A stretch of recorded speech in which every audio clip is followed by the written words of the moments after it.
Viewers, welcome back to Easy English with Manjunath channel. Previous class I taught you usages of preposition in, on, at and by. Where should we use those prepositions you learned last class. Today's class I am about to teach you where should we use preposition with. Let's learn today's class. Before going to teach you, who has not yet subscribed my channel, please subscribe and share to all your friends, and let's get started the video. Usages of preposition with. Preposition with is used in the following context. with ಎಂಬ preposition ಅನ್ನು ನಾವು ಈ ಕೆಳಗಿನ ಸಂದರ್ಭಗಳಲ್ಲಿ ಬಳಸಬೇಕು. ಅಂದರೆ prepositions ಅಲ್ಲಿ ಬಹಳಷ್ಟು ಪ್ರಿಪೋಸಿಷನ್ಸ್ಗಳಿದ್ದಾವೆ. ಇನ್, ಆನ್, ಎಟ್, ಬೈ ಮತ್ತು ಅನೇಕ ಪ್ರಿಪೋಸಿಷನ್ಸ್ಗಳಿದ್ದಾವೆ. ಲಾಸ್ಟ್ ಕ್ಲಾಸಲ್ಲಿ ಇನ್ನೆಲ್ಲಿ ಯೂಸ್ ಮಾಡಬೇಕು, ಎಟ್ಟಲ್ಲಿ ಯೂಸ್ ಮಾಡಬೇಕು, ಆನಲ್ಲಿ ಯೂಸ್ ಮಾಡಬೇಕು, ಬೈಯಲ್ಲಿ ಯೂಸ್ ಮಾಡಬೇಕು ಅಂತ ಕಲ್ತಿದ್ದೀರಿ. ಇಂದಿನ ಕ್ಲಾಸ್ನಲ್ಲಿ ನಾನು ವಿತ್ ಎಂಬ ಪ್ರಿಪೋಸಿಷನ್ ಯಾವ ಒಂದು ಕಾಂಟೆಕ್ಸ್ಟಲ್ಲಿ ಯೂಸ್ ಮಾಡಬೇಕೆಂದು ಇಂದಿನ ಕ್ಲಾಸ್ನಲ್ಲಿ ನಾನು ಕಲಿಸ್ಕೊಡಲಿದ್ದೇನೆ. ಬನ್ನಿ, ಅದಕ್ಕಿಂತ ಮುಂಚೆ ಯಾರ್ಯಾರು ನನ್ನ ಚಾನಲ್ನ ಸಬ್ಸ್ಕ್ರೈಬ್ ಮಾಡಿಲ್ಲ ಪ್ಲೀಸ್ ಸಬ್ಸ್ಕ್ರೈಬ್ ಮಾಡಿ. ಇನ್ನೂ ಜಾಸ್ತಿ ವಿಡಿಯೋ ಮಾಡೋಕ್ಕೆ ನನಗೆ ಇನ್ಸ್ಪೈರ್ ಆಗುತ್ತೆ ಅಂತ ಹೇಳ್ತಾ ಇಂದಿನ ಕ್ಲಾಸ್ ಸ್ಟಾರ್ಟ್ ಮಾಡೋಣ ಬನ್ನಿ. ಯೂಸೇಜಸ್ ಆಫ್ ವಿತ್ ಎಂಬ ಪ್ರಿಪೋಸಿಷನನ್ನು ನಾವು ಎಲ್ಲಿ ಉಪಯೋಗ ಮಾಡಬೇಕು. The preposition with is used in the following context. with ಎಂಬ ಪ್ರಿಪೋಸಿಷನ್ ಈ ಕೆಳಗಿನ ಸಂದರ್ಭಗಳಲ್ಲಿ, ಈ ಕೆಳಗಿನ ಒಂದು ಕಾಂಟೆಕ್ಸ್ಟಲ್ಲಿ ನಾವು ವಿತ್ ಎಂಬ ಪ್ರಿಪೋಸಿಷನನ್ನು ಬಳಸಬೇಕು.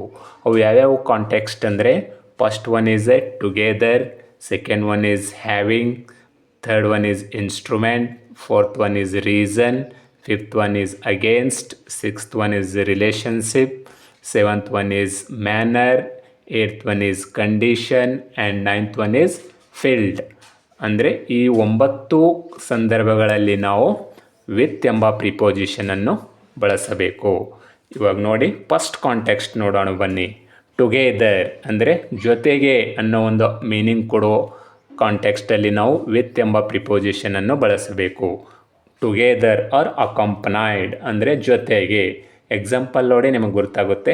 ಯಾವಾಗಲಾದರೂ ನಾವು ಜೊತೆಗೆ ಎಂಬ ಒಂದು ಮೀನಿಂಗ್ ಬರುವಂಥ ಒಂದು ಕಾಂಟೆಕ್ಸ್ಟಲ್ಲಿ ವಿತ್ ಎಂಬ ಪ್ರಿಪೋಸಿಷನ್ ಬಳಸಬೇಕು. For example, I play with my friends. ನಾನು ನನ್ನ ಗೆಳೆಯರ ಜೊತೆಗೆ ಆಡುತ್ತೇನೆ. ಇಲ್ಲಿ ನೋಡಿ, ವಿತ್ ಎಂಬ ಪ್ರಿಪೋಸಿಷನ್ ಬಂದಿದೆ ಅಲ್ವಾ. ವಿತ್ ಜೊತೆಗೆ, I play with my friends ಅಂದರೆ ನನ್ನ ಗೆಳೆಯರ ಜೊತೆಗೆ ನಾನು ಆಡುತ್ತೇನೆ ಅನ್ನೋ ಒಂದು ಮೀನಿಂಗನ್ನು ಕೊಡ್ತದೆ. ಎಲ್ಲೆಲ್ಲಿ ಜೊತೆಗೆ ಅಂತ ಮೀನಿಂಗ್ ಬರುತ್ತೋ ಅಲ್ಲಿ ನಾವು ವಿತ್ ಎಂಬ ಪ್ರಿಪೋಸಿಷನನ್ನು ಬಳಸಬೇಕು. ಫಸ್ಟ್ ಕಾಂಟೆಕ್ಸ್ಟು ನಿಮಗೆ ಅರ್ಥ ಆಯಿತು ಅಂತ ಅಂದ್ಕೊಳ್ತೀನಿ. ಎಲ್ಲಿ ಯೂಸ್ ಮಾಡಬೇಕು ವಿತ್ ಅಂದರೆ ಜೊತೆಗೆ, ಟುಗೆದರ್ ಅಥವಾ ಅಕಂಪನೈಡ್, ಜೊತೆಗೆ ಅನ್ನೋ ಒಂದು ಮೀನಿಂಗ್ ಬರುವಲ್ಲಿ ವಿತ್ನ ಯೂಸ್ ಮಾಡಬೇಕು. ನಾನು ಜಸ್ಟ್ ಒಂದು ಎಕ್ಸಾಂಪಲ್ ಕೊಟ್ಟಿದ್ದೀನಿ, ಇನ್ನೂ ಸಾಕಷ್ಟು ಎಕ್ಸಾಂಪಲ್ಸ್ಗಳು ಕೊಡಬಹುದು. I play with my friends, I go with my colleagues. ಈ ಥರ ಎಷ್ಟು ಬೇಕಾದರೆ ಎಕ್ಸಾಂಪಲ್ಸ್ನೂ ನಾವು ಕೊಡ್ಬೋದು. Yesterday I went to market with my brother. ಈ ಥರ ಜೊತೆಗೆ ಅಂದರೆ ನಿನ್ನೆ ನಾನು ನಮ್ಮ ಬ್ರದರ್ ಜೊತೆಗೆ ಮಾರ್ಕೆಟ್ಗೆ ಹೋಗಿದ್ದೆ. ಎಲ್ಲೆಲ್ಲಿ ಜೊತೆಗೆ ಅಂತ ಬರುತ್ತೆ ಅಲ್ಲಿ ವಿತ್ ಯೂಸ್ ಮಾಡಬೇಕು ಮೊದಲನೇ ಕಾಂಟೆಕ್ಸ್ಟಲ್ಲಿ. Let's learn second context. With ಎಲ್ಲಿ ಯೂಸ್ ಮಾಡಬೇಕಪ್ಪ ಅಂದರೆ ಹ್ಯಾವಿಂಗ್ ಅಂದರೆ ಹೊಂದಿರುವ ಅನ್ನೋ ಒಂದು ಮೀನಿಂಗ್ ಬರುವಲ್ಲೂ ಕೂಡ ನಾವು ವಿತ್ ಎಂಬ ಪ್ರಿಪೋಸಿಷನನ್ನು ಬಳಸಬೇಕು. ಫಾರ್ ಎಕ್ಸಾಂಪಲ್ ನೋಡಿ, Karnataka is A state with rich natural resources. Karnataka ಬಹಳಷ್ಟು ಸಮೃದ್ಧವಾದ ಒಂದು ನ್ಯಾಚುರಲ್ ರಿಸೋರ್ಸ್ ಹೊಂದಿರುವ ರಾಜ್ಯವಾಗಿದೆ. ಅಂದರೆ ನೈಸರ್ಗಿಕ ಸಂಪನ್ಮೂಲಗಳು. ನ್ಯಾಚುರಲ್ ರಿಸೋರ್ಸಸ್ ಅಂದರೆ ನೈಸರ್ಗಿಕ ಸಂಪನ್ಮೂಲಗಳು. Karnataka is A state with rich natural resources ಅಂದರೆ ಸಮೃದ್ಧವಾದ ನೈಸರ್ಗಿಕ ಸಂಪನ್ಮೂಲಗಳನ್ನು ಹೊಂದಿರುವ ರಾಜ್ಯವಾಗಿದೆ. ನೋಡಿ, ಇಲ್ಲಿ ವಿತ್ ಅನ್ನೋ ಒಂದು ಪ್ರಿಪೋಸಿಷನ್ ನಾವು ಹೊಂದಿರುವ ಅನ್ನೋ ಒಂದು ಕಾಂಟೆಕ್ಸ್ಟಲ್ಲಿ ಯೂಸ್ ಮಾಡಿದ್ದೇವೆ. ಅಂದರೆ ಈ ಸೆಂಟೆನ್ಸಲ್ಲಿ ಹೊಂದಿರುವ ಅನ್ನೋ ಒಂದು ಮೀನಿಂಗನ್ನು ಕೊಡ್ತಾ ಇದೆ.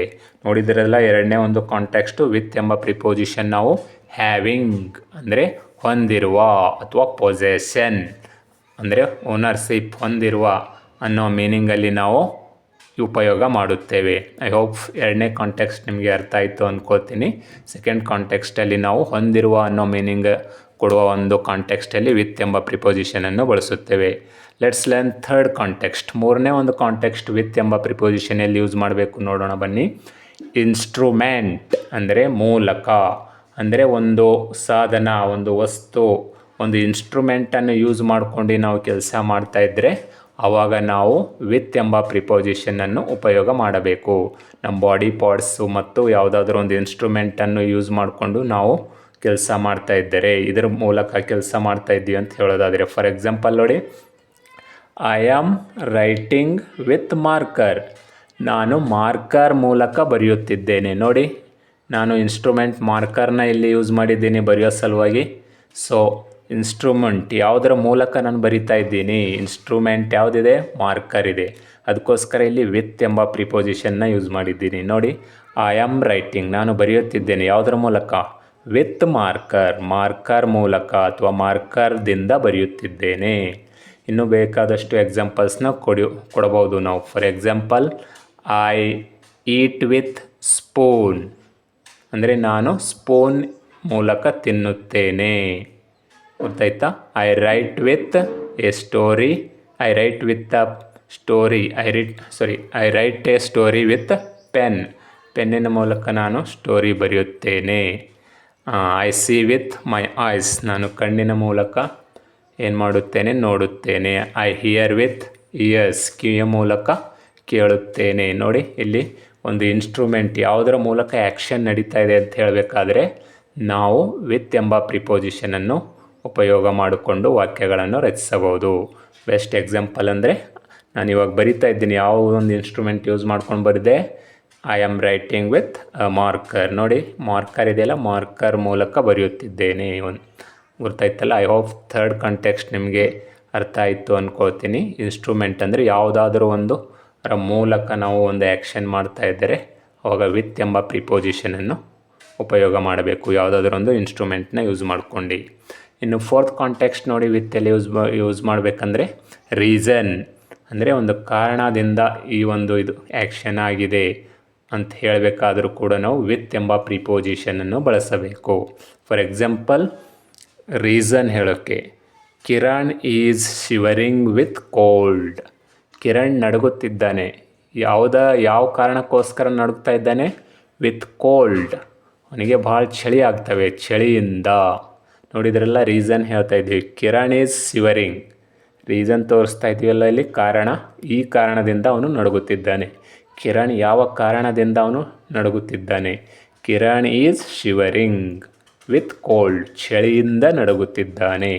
ಅಂದರೆ ವಿತ್ ಎಂಬ ಪ್ರಿಪೋಸಿಷನ್ನು ಕಾರಣ ಹೇಳೋಕ್ಕೂ ಕೂಡ ನಾವು ಉಪಯೋಗ ಮಾಡುತ್ತೇವೆ. ನೋಡಿದ್ರೆಲ್ಲ ಫೋರ್ತ್ ಕಾಂಟೆಕ್ಸ್ಟು ವಿತ್ ಎಂಬ ಪ್ರಿಪೋಸಿಷನ್ ರೀಸನ್ ಹೇಳೋಕ್ಕೂ ಕೂಡ ನಾವು ಬಳಸುತ್ತೇವೆ.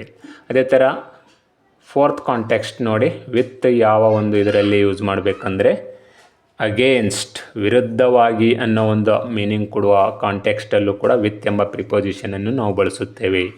ಅಗೇನ್ಸ್ಟ್ ಅಥವಾ ಅಪೋಸಿಟ್ ಟು, ವಿರುದ್ಧವಾಗಿ ಅನ್ನೋ ಒಂದು ಕಾಂಟೆಕ್ಸ್ಟಲ್ಲಿ ವಿತ್ ಎಂಬ ಪ್ರಿಪೋಸಿಷನ್ ಬಳಸಬೇಕು. ಫಾರ್ ಎಕ್ಸಾಂಪಲ್, ಅಗೇನ್ಸ್ಟ್ ಅಂದರೆ ವಿರುದ್ಧವಾಗಿ. Anna Hazare fought with the system for justice.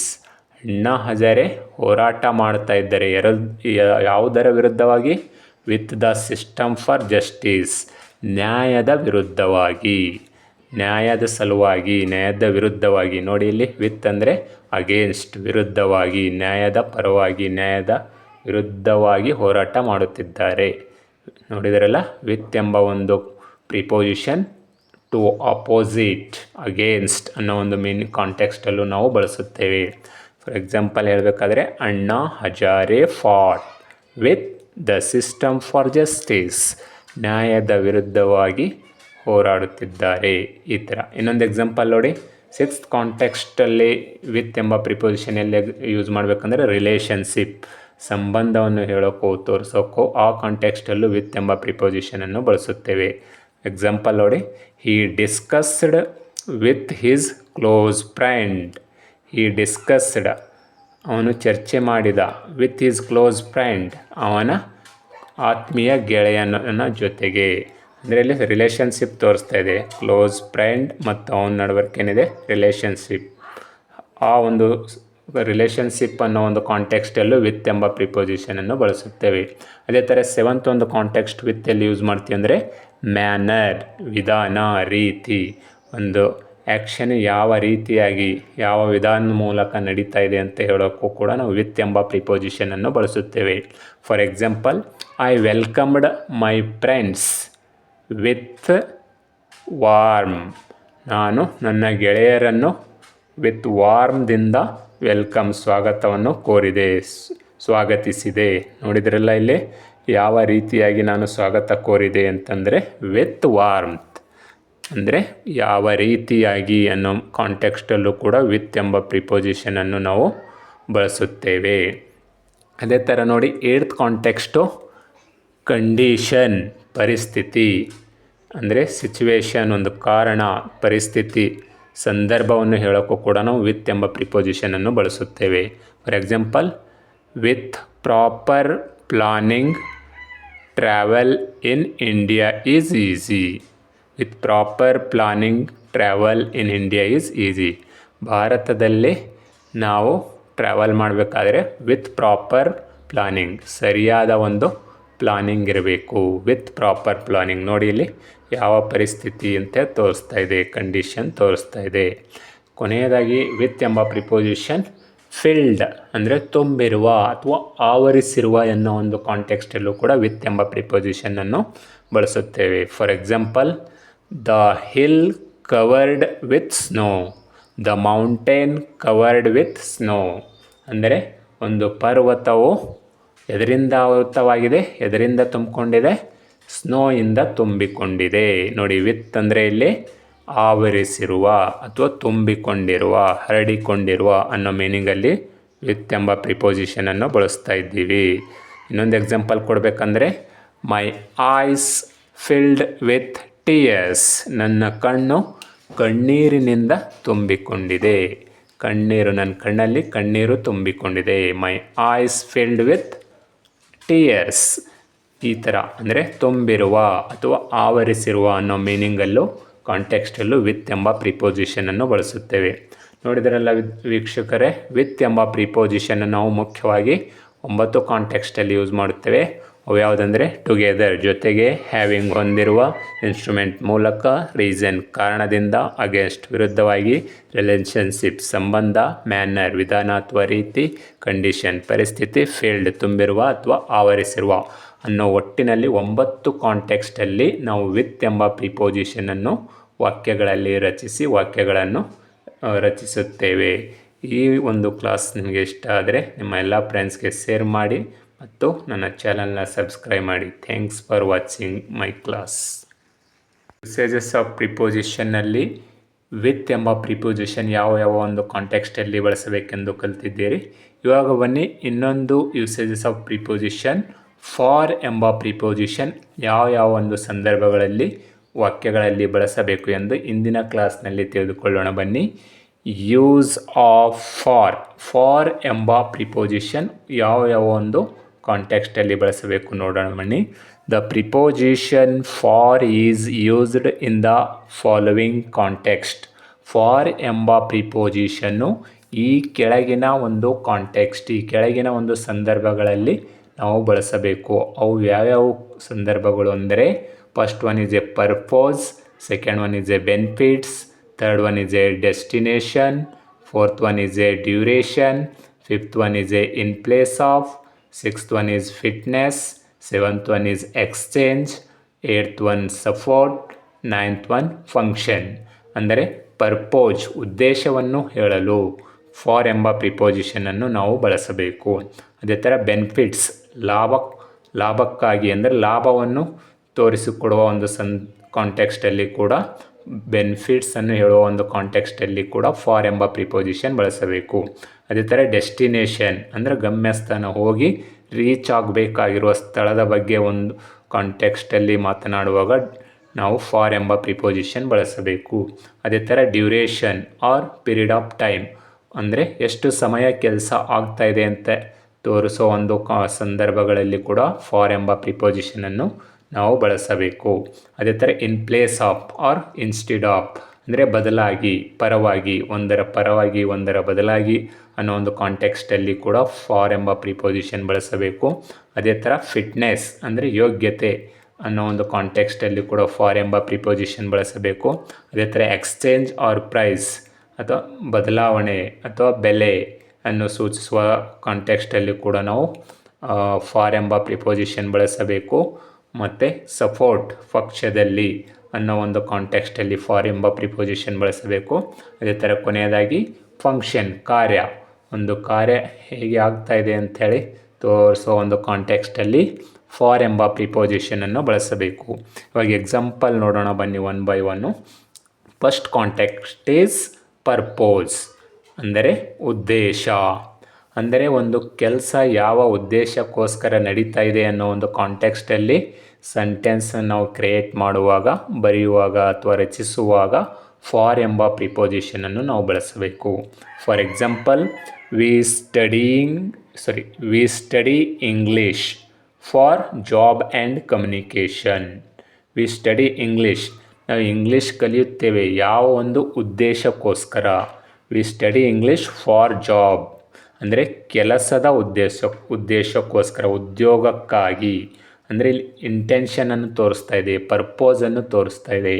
ಯಾವ ಉದ್ದೇಶಕ್ಕೋಸ್ಕರ ನಾವು ಇಂಗ್ಲೀಷನ್ನು ಕಲಿಬೇಕು ಅಂದರೆ ಕೆಲಸ ಮಾಡುವ ಉದ್ದೇಶಕ್ಕೋಸ್ಕರ ಅಂಥೇಳಿ ಫಸ್ಟ್ ಕಾಂಟೆಕ್ಸ್ಟಲ್ಲಿ ನಾವು ಪರ್ಪೋಸ್ ಅಂದರೆ ಉದ್ದೇಶ ಅನ್ನೋ ಒಂದು ಕಾಂಟೆಕ್ಸ್ಟಲ್ಲಿ ಬಳಸುತ್ತೇವೆ. ವಿ ಸ್ಟಡಿ ಇಂಗ್ಲೀಷ್ ಫಾರ್ ಜಾಬ್ಗೋಸ್ಕರ ಇಂಗ್ಲೀಷ್ ಕಲಿಯುತ್ತೇವೆ ಅಂದರೆ ಉದ್ದೇಶ ತೋರಿಸ್ತಾ ಇದೆ.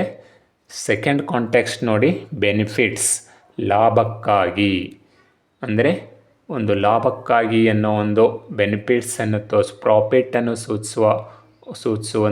ಸೂಚಿಸುವ ಒಂದು ಕಾಂಟೆಕ್ಸ್ಟಲ್ಲಿ ಕೂಡ ಫಾರ್ ಎಂಬ ಪ್ರಿಪೋಸಿಷನ್ ಬಳಸಬೇಕು. For example, exercise is good for health. Exercise ಆರೋಗ್ಯಕ್ಕೆ ಒಳ್ಳೆಯದು ಅಂದರೆ ಇಲ್ಲಿ ಬೆನಿಫಿಟ್ಸ್ ತೋರಿಸ್ತಿದೆ. ಎಕ್ಸಸೈಸ್ ಮಾಡೋದರಿಂದ ಏನಾಗುತ್ತೆ, ಹೆಲ್ತ್ಗೆ ಚೆನ್ನಾಗಿ ಒಳ್ಳೆಯದಾಗುತ್ತೆ ಅಂದರೆ ಪ್ರಾಫಿಟ್, ಹೆಲ್ತು ಚೆನ್ನಾಗಿರುತ್ತೆ ಅನ್ನೋ ಒಂದು ಕಾಂಟೆಕ್ಸ್ಟಲ್ಲಿ ಹೇಳ್ತಾ ಇದ್ವಿ. Exercise is good for health, ಆರೋಗ್ಯಕ್ಕೆ ಒಳ್ಳೆಯದು. ಎಕ್ಸಸೈಸ್ ಆರೋಗ್ಯಕ್ಕೆ ಒಳ್ಳೆಯದು ಅಂದರೆ ಬೆನಿಫಿಟ್ಸ್, ಲಾಭ ಅನ್ನೋ ಒಂದು ಕಾಂಟೆಕ್ಸ್ಟಲ್ಲಿ ನಾವು ಫಾರ್ ಎಂಬ ಪ್ರಿಪೋಸಿಷನ್ ಬಳಸಬೇಕು. ಇದೇ ಥರ ಥರ್ಡ್ ಕಾಂಟೆಕ್ಸ್ಟ್ ನೋಡಿ, ಡೆಸ್ಟಿನೇಷನ್ ಅಂದರೆ ಗಮ್ಯಸ್ಥಾನ ಅಂದರೆ ಹೋಗಿ ತಲುಪಬೇಕಾಗಿರುವ ಸ್ಥಳವನ್ನು ಸೂಚಿಸುವ ಒಂದು ಕಾಂಟೆಕ್ಸ್ಟಲ್ಲೂ ಕೂಡ ಫಾರ್ ಎಂಬ ಪ್ರಿಪೋಸಿಷನ್ ಬಳಸುತ್ತೇವೆ. For example, she left for Kalaburagi last week. ಅವಳು ಲಾಸ್ಟ್ ವೀಕೆ ಕಲಬುರ್ಗಿಯಿಂದ ಹೊರಟಿದಳು ಅಂದರೆ ಇಲ್ಲಿ ಡೆಸ್ಟಿನೇಷನನ್ನು ಸೂಚಿಸೋಕ್ಕೆ ನಾವು ಫಾರ್ ಎಂಬ ಪ್ರಿಪೋಸಿಷನನ್ನು ಬಳಸುತ್ತೇವೆ. ಅದೇ ಥರ ಫೋರ್ತ್ ಕಾಂಟೆಕ್ಸ್ಟ್ ನೋಡಿ, duration or period of time ಅಂದರೆ ಒಂದು ಕಾರ್ಯ ಅಥವಾ ಒಂದು ಕೆಲಸ ಎಷ್ಟು ಸಮಯದಿಂದ ನಡೀತಾ ಇದೆ ಅಂದರೆ ಕೆಲಸದ ಸಮಯವನ್ನು ಸೂಚಿಸುವ ಸಲುವಾಗಿ ನಾವು ಫಾರ್ ಎಂಬ ಪ್ರಿಪೋಸಿಷನನ್ನು ಬಳಸಬೇಕು. For example, I have been teaching English for 10 years. ನಾನು 10 ವರ್ಷಗಳಿಂದ ಇಂಗ್ಲೀಷ್ ಕಲಿಸುತ್ತಾ ಇದ್ದೇನೆ ಅಂದರೆ ಎಷ್ಟು ಸಮಯದಿಂದ, ಪೀರಿಯಡ್ ಆಫ್ ಟೈಮ್ ಅಂದರೆ ಎಷ್ಟು ಸಮಯದಿಂದ ನಾವು ಕೆಲಸ ಮಾಡ್ತಾ ಇದ್ದೀವಿ, ಒಂದು ಕಾರ್ಯವನ್ನು ಮಾಡ್ತಾ ಇದ್ದೀವಿ ಅಂತ ಸೂಚಿಸೋ ಸಲುವಾಗಿ ನಾವು ಫಾರ್ ಎಂಬ ಪ್ರಿಪೋಸಿಷನ್ ಬಳಸಬೇಕು. For example, I have been teaching English, ನಾನು ಇಂಗ್ಲೀಷ್ ಕಲಿಸ್ತಾ ಇದ್ದೀನಿ ಎಷ್ಟು ವರ್ಷದಿಂದ, ಫಾರ್ 10 years 10 ವರ್ಷಗಳಿಂದ. ಈ ಥರ ಯಾವುದೇ ಒಂದು ಭಾಳಷ್ಟು ಸಮಯಗಳಿಂದ ಇಂತಿಷ್ಟು ವರ್ಷ, ನಂಬರ್ಸ್ ಎಷ್ಟು ಸಮಯದವರೆಗೆ ಕೆಲಸ ನಡೆದಿದೆ ಅಂತ ಸೂಚಿಸಬೇಕಾದ್ರೆ ನಾವು ಫಾರ್ ಅನ್ನೋ ಪ್ರಿಪೋಸಿಷನ್ ಬಳಸಬೇಕು. For 10 years, for 2 years, for 5 years ಈ ಥರ. ನಾನು ಈಗ 2 ಗಂಟೆಯಿಂದ ಈ ವಿಡಿಯೋ ಅಪ್ಲೋಡ್ ಮಾಡುತ್ತಿದ್ದೇನೆ. I have been uploading this video for 2 hours. ಈ ಥರ ಅಂದರೆ 2 ಗಂಟೆ ಅಂದರೆ ಇಲ್ಲಿ ಪೀರಿಯಡ್ ಆಫ್ ಟೈಮನ್ನು ಸೂಚಿಸ್ತಾ ಇದೆ. ಡ್ಯೂರೇಷನ್ ಅವಧಿಯನ್ನು ಸೂಚಿಸ್ತಾ ಇದೆ, ಎಷ್ಟು ಸಮಯದಿಂದ ಅಂಥೇಳಿ. ಸೊ ಡ್ಯೂರೇಷನ್ ಹೇಳೋಕ್ಕೆ ಅಥವಾ ಪೀರಿಯಡ್ ಆಫ್ ಟೈಮ್ ಎಷ್ಟು ಸಮಯದಿಂದ ಕೆಲಸ ನಡೀತಾ ಇದೆ ಅಂತೇಳಿ ಸೂಚಿಸೋಕ್ಕೆ ಫಾರ್ ಎಂಬ ಪ್ರಿಪೋಸಿಷನ್ ಬಳಸಬೇಕು. ಅದೇ ಥರ ಫಿಫ್ತ್ ಕಾಂಟೆಕ್ಸ್ಟ್ ನೋಡಿ, in place of or instead of ಬದಲಾಗಿ ಅಥವಾ ಒಬ್ಬರ ಪರವಾಗಿ ಅನ್ನೋ ಒಂದು ಕಾಂಟೆಕ್ಸ್ಟಲ್ಲೂ ಫಾರ್ ಎಂಬ ಪ್ರಿಪೋಸಿಷನನ್ನು ಬಳಸಬೇಕು. For example, I sang A song for my friend. ನನ್ನ ಗೆಳೆಯನ ಪರವಾಗಿ ನಾನು ಹಾಡು ಹಾಡಿದೆ. I sang A song for my friend. ನನ್ನ ಗೆಳೆಯನ ಬದಲಾಗಿ, ಅವನ ಪರವಾಗಿ ನಾನು ಹಾಡು ಹಾಡಿದೆ. ಅಂದರೆ instead of, in place of ಅನ್ನೋ ಒಂದು ಕಾಂಟೆಕ್ಸ್ಟಲ್ಲಿ ಕೂಡ ಫಾರ್ ಎಂಬ ಪ್ರಿಪೋಸಿಷನ್ ಬಳಸಬೇಕು. ಅದೇ ಥರ ಸಿಕ್ಸ್ತ್ ಕಾಂಟೆಕ್ಸ್ಟ್ ನೋಡಿ, ಫಾರ್ ಎಲ್ಲಿ ಬಳಸಬೇಕಂದ್ರೆ ಫಿಟ್ನೆಸ್, ಯೋಗ್ಯತೆ ಅನ್ನು ಸೂಚಿಸೋಕೆ, ಫಿಟ್ನೆಸ್ಸನ್ನು ಸೂಚಿಸೋಕೆ ಕೂಡ ನಾವು ಫಾರ್ ಎಂಬ ಪ್ರಿಪೋಸಿಷನನ್ನು ಬಳಸಬೇಕು. For example, this job is not perfect for us. ಈ ಕೆಲಸ ನಮಗೆ ಪರ್ಫೆಕ್ಟ್ ಆಗಿಲ್ಲ, ಅಂದರೆ ಇದು ಯೋಗ್ಯವಾಗಿಲ್ಲ, ನಮ್ಮ ಯೋಗ್ಯತೆಯನ್ನು ಹೇಳ್ತಾ ಇದ್ದೀವಿ ನಾವು. This job is not perfect for us. ಇದು ನಮಗೆ ಪರ್ಫೆಕ್ಟ್ ಆಗಿಲ್ಲ, ಅಂದರೆ ನಮ್ಮ ಫಿಟ್ನೆಸ್ ಆಗಿಲ್ಲ ಅಂತ ತೋರಿಸ್ತಾ ಇದೆ. ಫಿಟ್ನೆಸ್ಸನ್ನು ಸೂಚಿಸೋಕೆ ಫಿಟ್ನೆಸ್ ಅನ್ನೋ ಒಂದು ಕಾಂಟೆಕ್ಸ್ಟಲ್ಲೂ ಫಾರ್ ಎಂಬ ಪ್ರಿಪೋಸಿಷನ್ ಬಳಸಬೇಕು. ಅದೇ ಥರ ಸೆವೆಂತ್ ಒಂದು ಕಾಂಟೆಕ್ಸ್ಟಲ್ಲಿ ಫಾರ್ ಎಂಬ ಪ್ರಿಪೋಸಿಷನ್ ಏನು ಬಳಸಬೇಕಂದ್ರೆ ಎಕ್ಸ್ಚೇಂಜ್ ಅಥವಾ ಪ್ರೈಸ್, ಬೆಲೆಯನ್ನು ಸೂಚಿಸೋಕೆ ಅಥವಾ ಎಕ್ಸ್ಚೇಂಜನ್ನು ಸೂಚಿಸೋಕೆ, ಬದಲಾವಣೆಯನ್ನು ಸೂಚಿಸೋಕೆ ಫಾರ್ ಎಂಬ ಪ್ರಿಪೋಸಿಷನ್ ಬಳಸುತ್ತೇವೆ. For example, I sold my mobile for 20,000. ನನ್ನ ಮೊಬೈಲು 20,000 ರೂಪಾಯಿಗೆ ಮಾರಿದೆ. ಫಾರ್ 20,000, ಫಾರ್ 20,000 ಇಲ್ಲಿ ಬೆಲೆ ಇದೆಯಲ್ಲ 20,000, ಅದಕ್ಕೋಸ್ಕರ ನಮ್ಮ ಪ್ರೈಸನ್ನು ಸೂಚಿಸೋಕೆ ನಾವು ಫಾರ್ ಎಂಬ ಪ್ರಿಪೋಸಿಷನನ್ನು ಬಳಸುತ್ತೇವೆ. ಅದೇ ಥರ ಏಟ್ತ್ ಕಾಂಟೆಕ್ಸ್ಟು ಸಪೋರ್ಟ್, ಒಂದು ಪಕ್ಷದಲ್ಲಿ ಅನ್ನೋ ಒಂದು ಕಾಂಟೆಕ್ಸ್ಟಲ್ಲೂ ಬಳಸುತ್ತೇವೆ. They voted for the leader. ಅವರು ಲೀಡರಿಗೋಸ್ಕರ ಮತವನ್ನು ಚಲಾಯಿಸಿದರು. ಅದೇ ಥರ ನೈನ್ತ್ ಕಾಂಟೆಕ್ಸ್ಟು ಫಂಕ್ಷನ್, ಕಾರ್ಯವನ್ನು ಸೂಚಿಸೋಕ್ಕೂ ಫಾರ್ ಎಂಬ ಪ್ರಿಪೋಸಿಷನನ್ನು ಬಳಸುತ್ತೇವೆ, ಅಂದರೆ ಕೆಲಸವನ್ನು ಸೂಚಿಸೋಕೆ. This marker is for writing. ಈ ಮಾರ್ಕರ್ ಎದಕ್ಕೋಸ್ಕರ ಇದೆ? ಬರೆಯೋದಕ್ಕಾಗಿದೆ. ಅಂದರೆ ಒಂದು ಫಂಕ್ಷನ್ ನಡೀತಾ ಇದೆ, ಅಲ್ಲಿ ಒಂದು ಕೆಲಸ ಸೂಚಿಸ್ತಾ ಇದೆ, ಒಂದು ವರ್ಕು, ಅದಕ್ಕೋಸ್ಕರ ಫಾರ್ ಎಂಬ ಪ್ರಿಪೋಸಿಷನನ್ನು ಇಲ್ಲಿ ಬಳಸಿದ್ದೇವೆ. This marker is for writing. ಈ ಮಾರ್ಕರ್ ಬರೆಯೋದಕ್ಕಾಗಿ ಇದೆ. This mobile is for talking. ಈ ಮೊಬೈಲ್ ಮಾತನಾಡೋದಕ್ಕಾಗಿ ಇದೆ. ಈ ಥರ ಒಂದು this button is for on. ಈ ಥರ ಅಂದರೆ ಒಂದು ಕೆಲಸವನ್ನು, ಒಂದು ಕಾರ್ಯವನ್ನು ಸೂಚಿಸೋದಕ್ಕೆ ಫಾರ್ ಎಂಬ ಪ್ರಿಪೋಸಿಷನನ್ನು ಬಳಸುತ್ತೇವೆ. ನೋಡಿದ್ರಲ್ಲ, ಒಟ್ಟಿನಲ್ಲಿ ನಾವು ಮುಖ್ಯವಾಗಿ 9 ಕಾಂಟೆಕ್ಸ್ಟಲ್ಲಿ ಫಾರ್ ಎಂಬ ಪ್ರಿಪೋಸಿಷನನ್ನು ಬಳಸುತ್ತೇವೆ. ಅವು ಯಾವುವೆಂದರೆ purpose, benefits, destination, duration, in place of, fitness, exchange, support, function. ಅಂದರೆ ಉದ್ದೇಶ, ಲಾಭಕ್ಕಾಗಿ, ಗಮ್ಯಸ್ಥಾನ ಅಂದರೆ ಅವಧಿ, ಬದಲಾವಣೆ, ಯೋಗ್ಯತೆ, ಬೆಲೆ, ಬದಲಾವಣೆ ಒಂದು ಪಕ್ಷದಲ್ಲಿ ಅಥವಾ ಕಾರ್ಯ. ಇಷ್ಟೂ ಸಂದರ್ಭಗಳಲ್ಲಿ ನಾವು ಫಾರ್ ಎಂಬ ಪ್ರಿಪೋಸಿಷನನ್ನು ಬಳಸಬೇಕು. ಐ ಹೋಪ್ ಈ ಕ್ಲಾಸ್ ನಿಮಗೆ ಇಷ್ಟ ಆಯಿತು ಅಂತ ತಿಳ್ಕೊತೀನಿ. ಇಷ್ಟ ಆದರೆ ಶೇರ್ ಮಾಡಿ ಮತ್ತು ಸಬ್ಸ್ಕ್ರೈಬ್ ಮಾಡಿ. Thanks for watching my usages of ಪ್ರಿಪೋಸಿಷನಲ್ಲಿ ವಿತ್ ಮತ್ತು ಫಾರ್ ಎಂಬ ಪ್ರಿಪೋಸಿಷನ್ಸ್ಗಳನ್ನು ಯಾವ ಒಂದು ಕಾಂಟೆಕ್ಸ್ಟಲ್ಲಿ ಬಳಸಬೇಕೆಂದು ಲಾಸ್ಟ್ ಕ್ಲಾಸಲ್ಲಿ ಕಲ್ತಿದ್ದೀರಿ. ಇಂದಿನ ಕ್ಲಾಸ್ನಲ್ಲಿ ಯೂಸೇಜಸ್ ಆಫ್ ಪ್ರಿಪೋಸಿಷನಲ್ಲಿ ಸಿನ್ಸ್ ಎಂಬ ಪ್ರಿಪೋಸಿಷನ್ ಯಾವ ಒಂದು ಸಂದರ್ಭಗಳಲ್ಲಿ ಬಳಸಬೇಕೆಂದು ಕಲಿಯೋಣ ಬನ್ನಿ. Usages of prepositions. Use of since ಒಂದು ಪ್ರಿಪೋಸಿಷನ್ ಆಗಿದ್ದು ಅದು ಈ ಕೆಳಗಿನ ಸಂದರ್ಭಗಳಲ್ಲಿ ನಾವು ಬಳಸುತ್ತೇವೆ.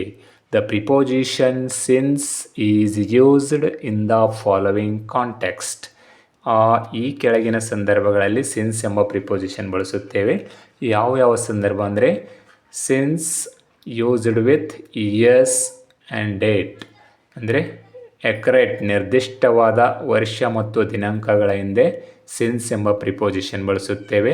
ಅದೇ ಥರ second context since is used with point of time, ಅಂದರೆ ನಿರ್ದಿಷ್ಟವಾದ ಸಮಯವನ್ನು ಸೂಚಿಸಲು ಸಿನ್ಸ್ ಎಂಬ ಪ್ರಿಪೋಸಿಷನನ್ನು ಬಳಸಬೇಕು. ಅದೇ ಥರ third context since is used with events, ಘಟನೆಗಳ ಬಗ್ಗೆ ಹೇಳುವಾಗ ಸಿನ್ಸ್ ಎಂಬ ಪ್ರಿಪೋಸಿಷನ್ ಬಳಸಬೇಕು. ಅದೇ ಥರ since is used with nouns, since ಎಂಬ ಪ್ರಿಪೋಸಿಷನ್ ಯಾವಾಗಲೂ ನಾವು ನಾಮಪದಗಳ ಜೊತೆಗೆ ಬಳಸಬೇಕು. ಅದೇ ಥರ fifth context since is used with perfect tenses. Since ಎಂಬ ಒಂದು ಪ್ರಿಪೋಸಿಷನ್ ಯಾವಾಗಲೂ ನಾವು ಪ್ರೆಸೆಂಟ್ ಪರ್ಫೆಕ್ಟ್ ಟೆನ್ಸ್ ಮತ್ತು ಪ್ರೆಸೆಂಟ್ ಪರ್ಫೆಕ್ಟ್ ಕಂಟಿನ್ಯೂಸ್ ಟೆನ್ಸ್ಗಳಲ್ಲಿ ಬಳಸುತ್ತೇವೆ. ಇದೇ ಥರ ಸಿನ್ಸ್ ಎಂಬ ಪ್ರಿಪೋಸಿಷನ್ನು ಸಿನ್ಸ್ ಶೋಸ್ ಕಂಟಿನ್ಯೂಟಿ.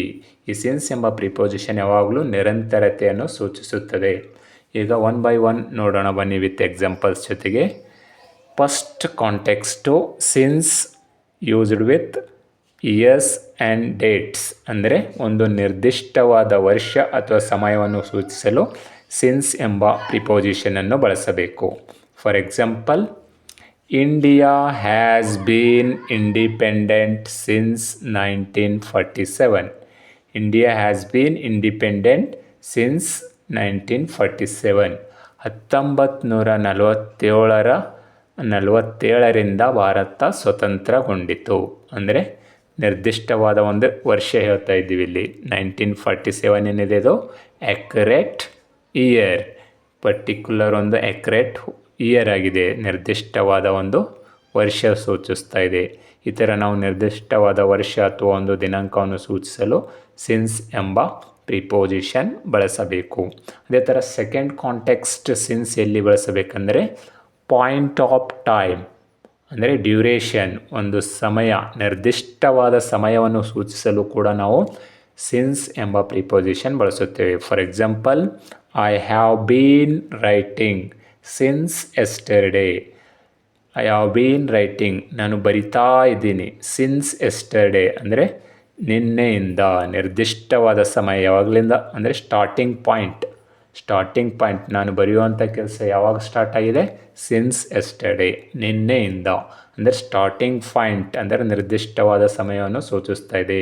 ನಾವು ಯಾವುದಾದ್ರೂ ಒಂದು ಕೆಲಸ ಸ್ಟಾರ್ಟ್ ಯಾವಾಗ ಮಾಡಿರ್ತೀವಲ್ಲ ಆವಾಗ ನಾವು ಸಿನ್ಸ್ ಎಂಬ ಪ್ರಿಪೋಸಿಷನನ್ನು ಬಳಸಬೇಕು.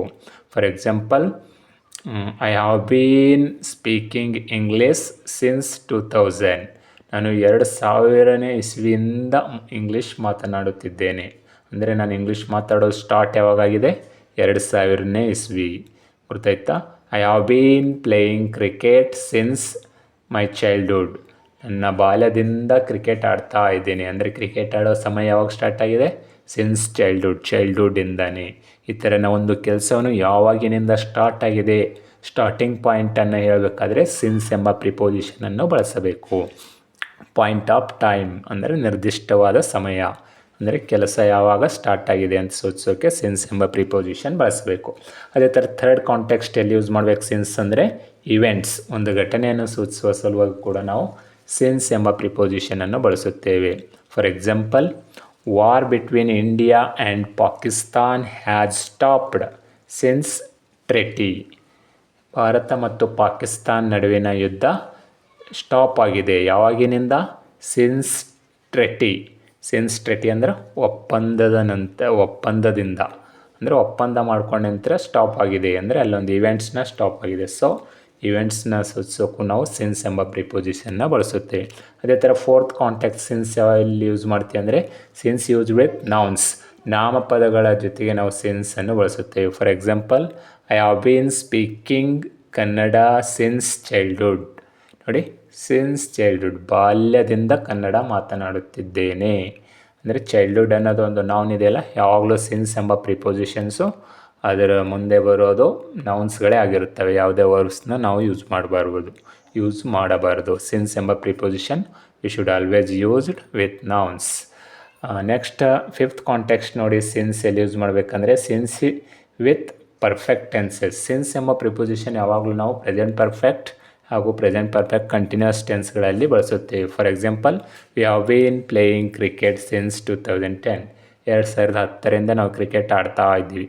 2010 ಅನ್ನೋದೇನಿದೆ ಅದು ಪ್ರೆಸೆಂಟ್ ಪರ್ಫೆಕ್ಟ್ ಕಂಟಿನ್ಯೂಸ್ ಟೆನ್ಸ್ ಇದೆ ಅಲ್ವಾ, ಆ ಥರ ಪ್ರೆಸೆಂಟ್ ಪರ್ಫೆಕ್ಟ್ ಟೆನ್ಸು ಮತ್ತು ಪ್ರೆಸೆಂಟ್ ಪರ್ಫೆಕ್ಟ್ ಕಂಟಿನ್ಯೂಸ್ ಟೆನ್ಸ್ಗಳಲ್ಲಿ ನಾವು ಸಿನ್ಸ್ ಎಂಬ ಪ್ರಿಪೋಸಿಷನ್ ಬಳಸುತ್ತೇವೆ. ಕೊನೆಯದಾಗಿ ಸಿನ್ಸ್ ಎಂಬ ಪ್ರಿಪೋಸಿಷನ್ ಎಲ್ಲಿ ಬಳಸುತ್ತೇವೆ ಅಂದರೆ ಸಿನ್ಸ್ ಶೋಸ್ ಕಂಟಿನ್ಯೂಟಿ. ಸಿನ್ಸ್ ಎಂಬ ಪ್ರಿಪೋಸಿಷನ್ ನಾವು ನಿರಂತರತೆಯನ್ನು ಸೂಚಿಸ್ಲಿಕ್ಕೆ ಬಳಸುತ್ತೇವೆ. For example, India has bean migrating since independence. Indians has been migrating since independence. ಭಾರತೀಯರು ಸ್ವತಂತ್ರದಿಂದ ಮೈಗ್ರೇಟ್ ಆಗ್ತಾ ಇದ್ದಾರೆ, ಅಂದರೆ ವಲಸೆ ಹೋಗ್ತಾ ಇದ್ದಾರೆ. ಅಂದರೆ ಕಂಟಿನ್ಯೂತೆ ಇನ್ನೂ ಕಂಟಿನ್ಯೂ ಆಗಿ ನಡೀತಾ ಇದೆ. ಆ ಮೈಗ್ರೇಟಿಂಗ್ ಅಂದರೆ ವಲಸೆ ಹೋಗುವಂಥ ಒಂದು ಕೆಲಸ ಕಂಟಿನ್ಯೂಸ್ ಆಗಿ ನಡೀತಾ ಇದೆ ಭಾರತದಲ್ಲಿ ಅನ್ನೋ ಒಂದು ಮೀನಿಂಗ್. ಅಂದರೆ ಕಂಟಿನ್ಯೂಟಿ, ನಿರಂತರತೆ, ಅದು ಹಿಂದೆನೇ ಸ್ಟಾರ್ಟ್ ಆಗಿ ಇನ್ನೂ ನಿರಂತರವಾಗಿ ನಡೀತಾ ಇರೋ ಆ್ಯಕ್ಷನ್ನ ಸೂಚಿಸೋಕ್ಕೆ ನಾವು ಸಿನ್ಸ್ ಎಂಬ ಪ್ರಿಪೋಸಿಷನ್ನ ಬಳಸುತ್ತೇವೆ. ಇನ್ನೊಂದು ಎಕ್ಸಾಂಪಲ್ ಹೇಳ್ಬೇಕಂದ್ರೆ, I have been speaking Kannada since 2002. 2002ರಿಂದ ನಾನು ಕನ್ನಡ ಮಾತನಾಡ್ತಾ ಇದ್ದೇನೆ. ಅಂದರೆ ಅಲ್ಲಿಂದ ಸ್ಟಾರ್ಟ್ ಆಗಿ ಇನ್ನೂ ಕನ್ನಡ ಮಾತನಾಡೋದು ಕಂಟಿನ್ಯೂಸ್ ಆಗಿ ನಡೀತಾ ಇದೆ. ಈ ಥರ ನಿರಂತರತೆಯನ್ನು ಸೂಚಿಸೋಕ್ಕೂ ನಾವು ಸಿನ್ಸ್ ಎಂಬ ಪ್ರಿಪೋಸಿಷನನ್ನು ಬಳಸುತ್ತೇವೆ.